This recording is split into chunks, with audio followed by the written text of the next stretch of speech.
mesdames et messieurs. Donc, nous allons continuer notre première session, même s'il y a eu une petite interruption entre les deux, de cette matinée de la 7e journée du groupe de recherche transversale en paléographie.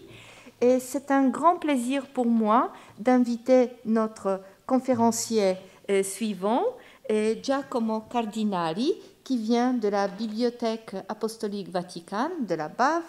Et Giacomo est aiuto scriptor, il est spécialiste des manuscrits latins et grecs, il est philologue, il travaille principalement sur le XVIe siècle et s'occupe aussi bien des aspects de paléographie, codicologie que de l'histoire des collections. Donc, j'invite Giacomo Cardinali ici. Aujourd'hui, il va parler du digraphisme et polygraphisme chez les copistes grecs de la Renaissance. Quelques exemples, le contexte et ses possibles causes. Voilà. Merci pour cette invitation qui me permet d'aborder un sujet qui m'intéresse beaucoup parce que j'y suis tombé sans aucune intention il y a quelques années et j'ai découvert qu'il n'avait pas eu beaucoup d'attention de la part des chercheurs. Donc, il est très intéressant pour moi de vous présenter mes premières conclusions et d'en discuter ensemble. Alors, je voudrais commencer. Alors, voyons si j'arrive avec un manuscrit. Alors, je voudrais commencer avec le manuscrit qui m'a donné beaucoup de problèmes il y a quelques années. Les deux manuscrits. Vous voyez d'un côté et d'autre deux manuscrits. L'un se trouve chez nous et l'autre chez vous. Donc, c'est un sujet franco-italien qui compte très bien. Alors, si l'un des rédacteurs du Repertorium der Griechischen Kopisten voyait ça, il dirait ils sont deux mains différents. Il s'agit de deux copistes différents. Parce que de mon point de vue, l'un des mouvements mentaux de la paléographie traditionnelle, c'est le tot manus, tot capita. Quand je vois des mains différentes, je pense à deux copistes différents. Mais entre ces deux manuscrits, il y a toute une série de données du point de vue documentaire, philologique, historique, qui nous disent que les deux manuscrits sont très très liés, même si maintenant se trouvent d'un côté et d'autre. Mais au niveau de texte, au niveau d'origine et au niveau de documents concernant leur écriture, il y a une parenté très très étroite. Si l'on regarde les deux manuscrits, on a le manuscrit Vatican, j'ai appelé la Manus 1, je vous ai indiqué les différentes attestations, donc il y a d'autres manuscrits écrits par cette même main.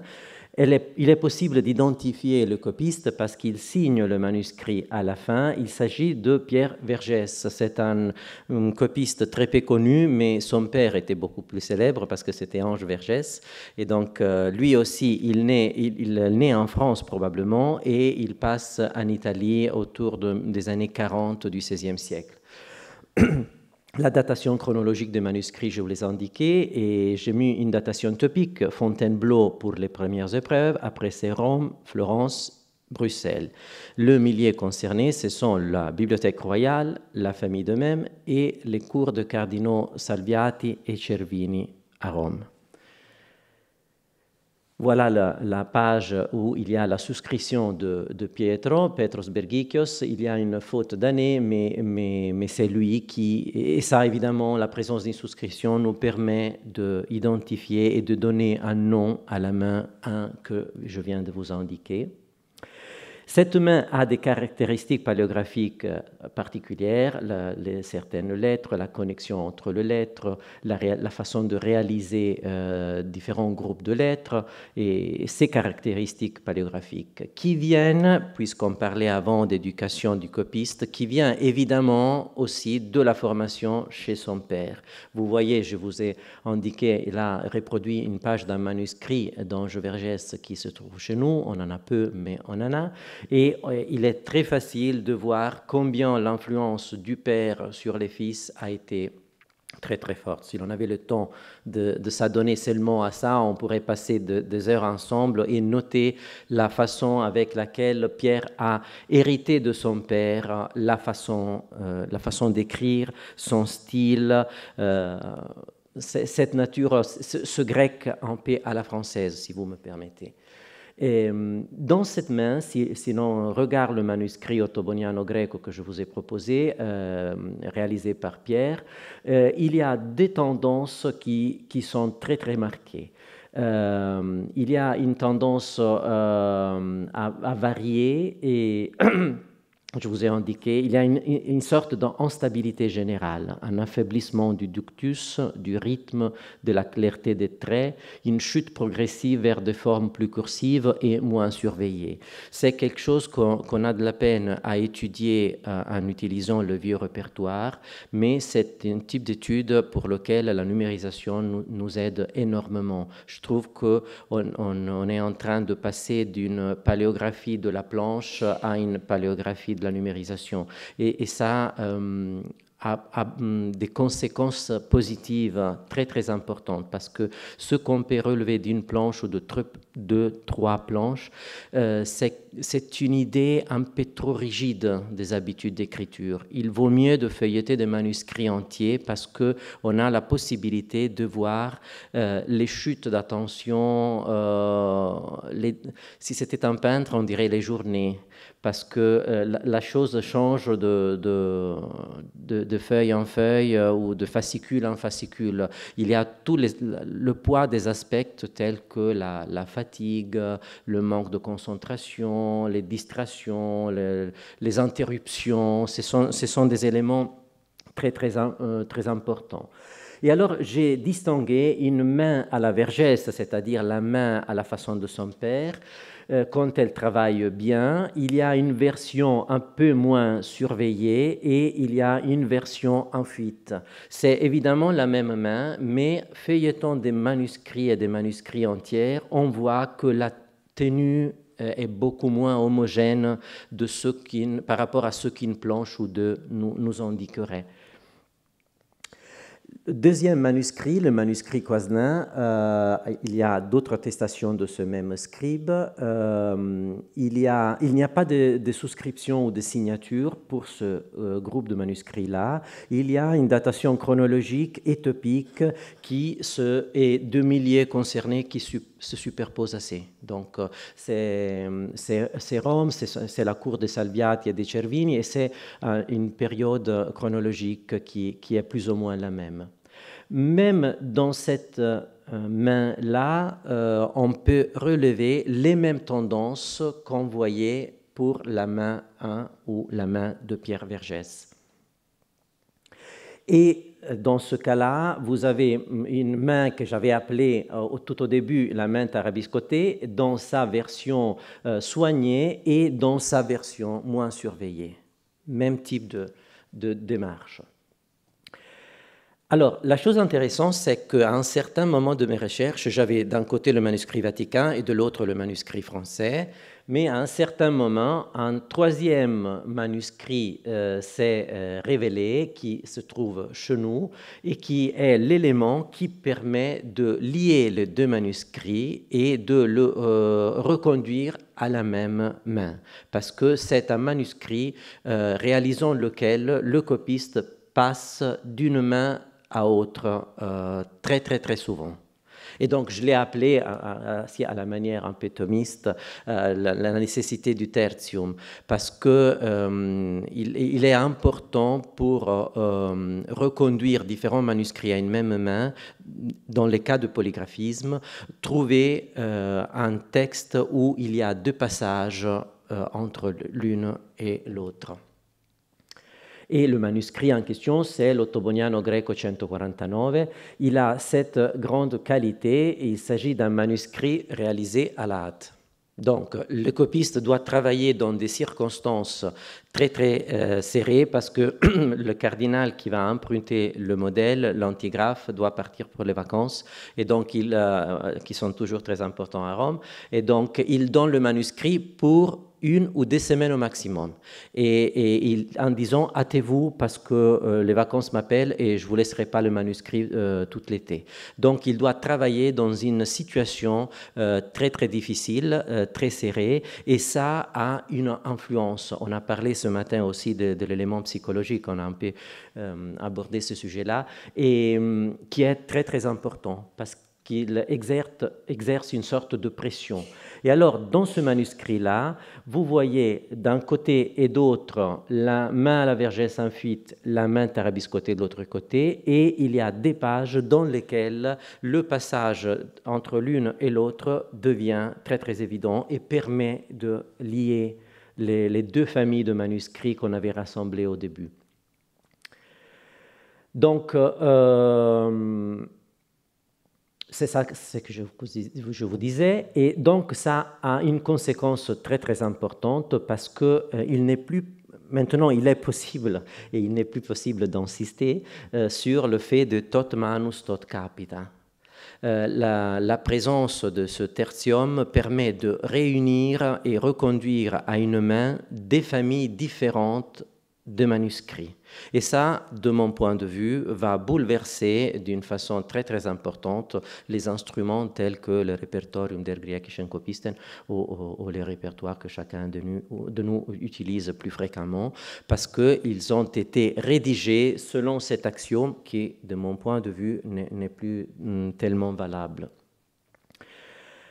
Il y a d'autres cas analogues, c'est le cas de Giorgio Greco, c'est Giorgio Balsamone, un copiste qui travaille pour le cardinal Salviati, qui représente le digraphisme tel qu'il est connu à la paléographie grecque depuis le Moyen-Âge et que Bernard de Montfaucon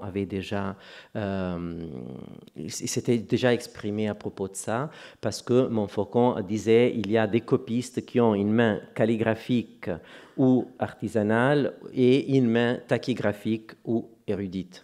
Donc, en fait, en principe, la présence de cas de digraphisme n'est pas inconnue à la paléographie grecque, mais elle est restée liée à cette distinction de Montfaucon et elle a été reconnue pour ceux qui sont les siècles de notre Moyen-Âge. Mais on ne s'est pas occupé de ça à la Renaissance.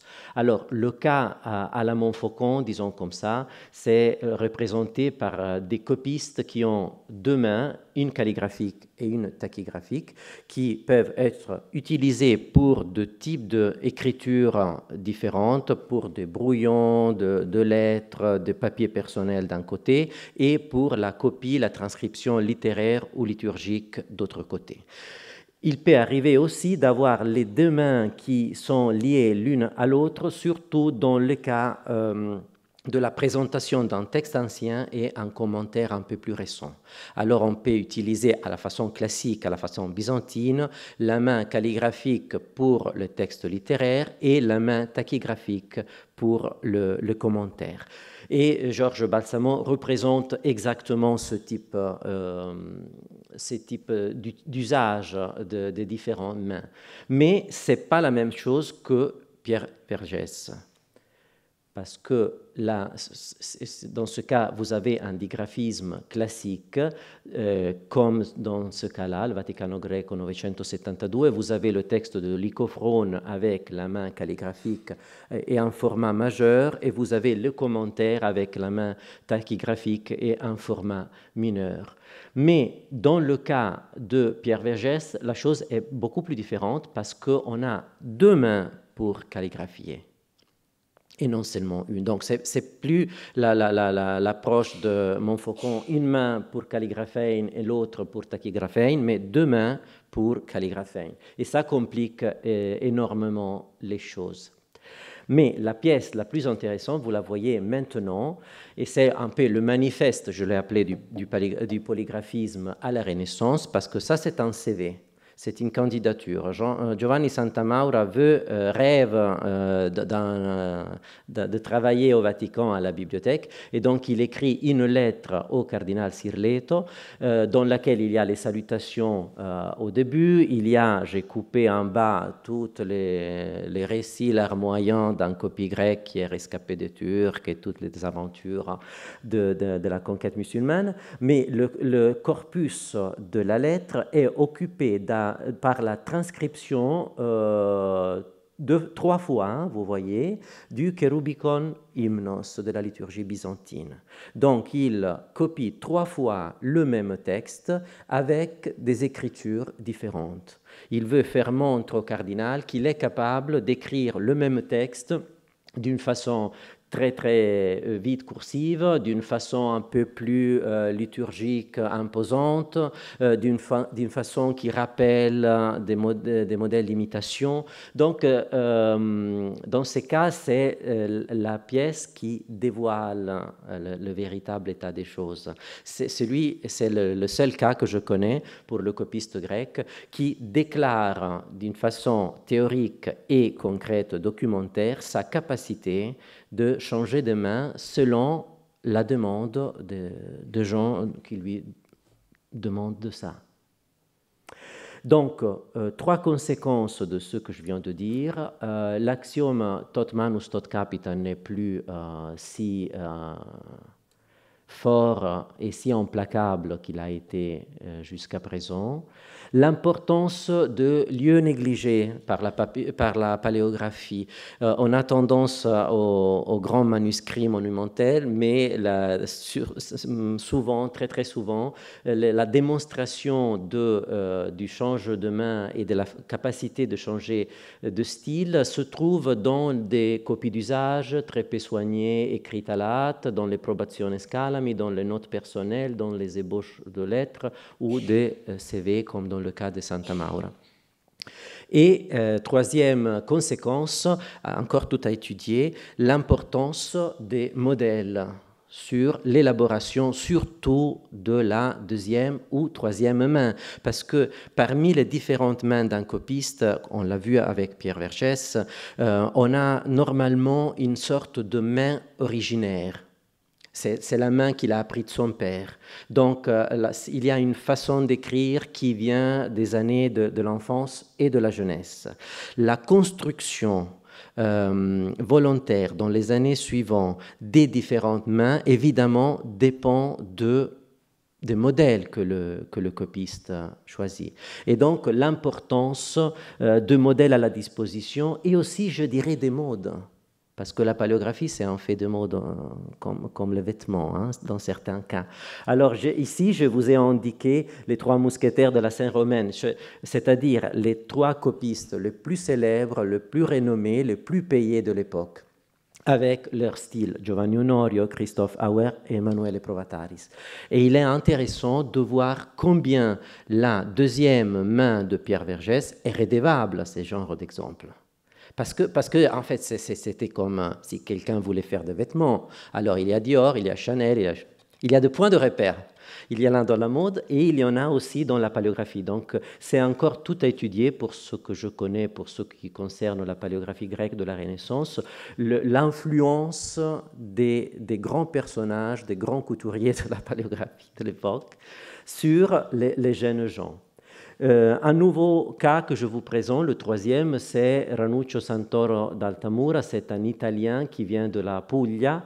Lui aussi, il y a 2 mains calligraphiques différentes. Vous le voyez, à gauche, la plus naturelle, je dirais, la main qu'il travaille de façon plus aisée.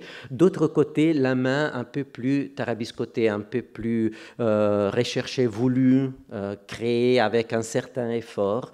Et vous voyez aussi le poids de certains modèles. Le poids d'un modèle un peu plus géométrique, un peu plus cubiste, si vous voulez, par rapport à sa tendance. Et on a des manuscrits à la Vatican où il passe de sa phase Picasso à sa phase naturelle. Il va et vient constamment selon la concentration, selon le temps à disposition, selon les destinataires. Un autre cas, le quatrième, si je ne me trompe pas, c'est Démétrius. C'est un homme très, très, très bizarre à propos duquel on pourrait parler pour des heures, mais je ne ferai pas, soyez tranquilles. Il a deux mains, lui aussi, et qu'il utilise pour deux copies les deux de grande importance. Chacune de deux mains a sa version un petit peu moins soignée, un petit peu dégradée. Et donc, il est intéressant parce que au fur et à mesure que le temps passe, la tension va diminuer ou la fatigue va augmenter, il révèle ce qui est plus naturel et ce qui est plus familier, ce qui est plus ancien de sa formation. Et donc, les versions dégradées permettent d'être rapprochées et de révéler beaucoup plus ce qu'est le grand copie très, très soigné. Alors, j'ai fait une sorte de... j'ai énuméré les possibles causes de ce phénomène pour ce qui concerne le copiste grec dans le monde latin, qui est le milieu duquel je m'occupe. Alors, il y a une influence de la théologie, tout ça est à discuter. Il y a deux théologies tout à fait différentes entre l'orthodoxie byzantine et le catholicisme latin. Il y a une conception de l'homme tout à fait différente qui peut avoir des influences. Un système platonique qui fait du monde des idées et de l'invisible la vérité, et de celui matériel et concret une version corrompue et fragmentaire, que seule la contemplation de l'immatériel peut sauver. D'autre côté, vous avez le système aristotélique, ensuite thomiste et dominicain, qui a un caractère tout à fait différent. La mise en valeur de la diversité, de la particularité, de la singularité. Évidemment, on n'a pas affaire avec des copistes qui faisaient de la théologie avant de copier des manuscrits, mais c'est le milieu culturel duquel ils proviennent qui peut avoir des conséquences. Il y a une question de poétique. Malheureusement, je n'avais pas à la Vatican la traduction française des livres de Florensky et de Averincef, donc j'ai laissé le texte en italien, mais ça... peut être bien reçu parce que c'est la confrontation entre l'unidimensionnalité byzantine et la perspective Renaissance de l'autre côté. Donc la conception de l'espace, la conception du canon et le rapport avec le modèle et avec la réalité qui change énormément. Une troisième cause possible, l'absence du soutien canonique, c'est-à-dire nos copistes grecs dans notre Occident sont des déracinés. Ils n'ont plus les systèmes, par exemple, des monastères dans lesquels se perpétuait un type d'écriture, un type d'enseignement et, si vous voulez, quelque chose d'un petit peu magnétique du point de vue culturel. Parce que se trouver à écrire une langue dans un contexte tout à fait différent, ça veut dire aussi faire face à ces manques de points de repère. Donc on est plus exposé à tout ce qui n'est pas originaire ou tout ce qui est latin et qui vient d'une façon de penser tout à fait différente. Le différent rôle de l'individu, je vous disais, la création d'un style individuel, l'affirmation d'une certaine idée du monde et d'une technique personnelle n'était pas pour l'écrivain ou pour le peintre byzantin un objectif. Cultiver sa propre identité, sa propre particularité n'était pas l'objectif. D'autre côté, vous avez dans l'Occident de la Réforme la fin d'une certaine taxis, d'une certaine ordinament du monde et le fait qu'émerge tout ce qui est perspective et singulier. Il y a un élément commercial aussi.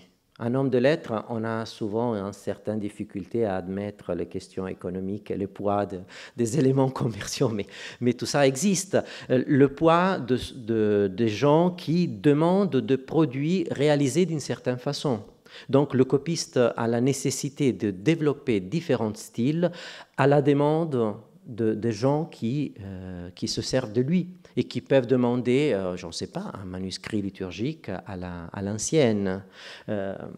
c'est un élément, et le CV de Santa Maura est très intéressant de ce point de vue, parce qu'en vue d'un poste de travail à la Vatican, il dit « Je suis capable de faire beaucoup de choses, selon toute votre exigence ».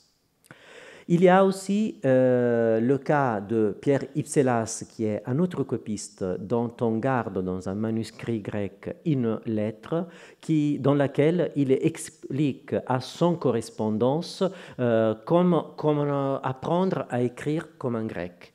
Et donc, au fond de la lettre, de son épître, il va indiquer les différentes lettres de l'alphabet grec et les différentes possibilités de réalisation.